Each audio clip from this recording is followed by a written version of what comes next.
ఒక చిన్న గ్రామంలో రాము మరియు సోము అనే ఇద్దరు మంచి మిత్రులు ఉండేవారు. రోజు స్కూల్ అయిపోయిన తర్వాత వాళ్ళు ఆటలతో కాలక్షేపం చేసేవారు. ఒకరోజు ఆడుకుంటూ తెలియకుండానే గ్రామం బయట ఉన్న దట్టమైన అడవిలోకి వెళ్ళిపోయారు.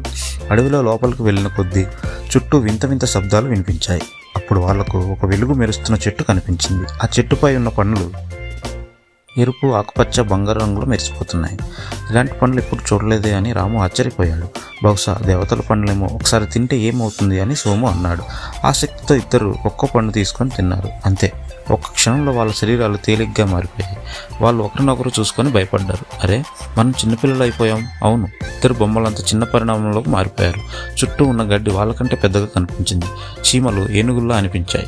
గాలికి ఊగే ఆకులు కొండల్లా కనిపించాయి. భయంతో ఇద్దరు ఒకరినొకరు పట్టుకొని నిలబడ్డారు. అప్పుడే ఒక ముసలి బాబు చెట్టు వెనక నుండి బయటకు వచ్చాడు. భయపడకండి పిల్లలు అని మృదువుగా అన్నాడు.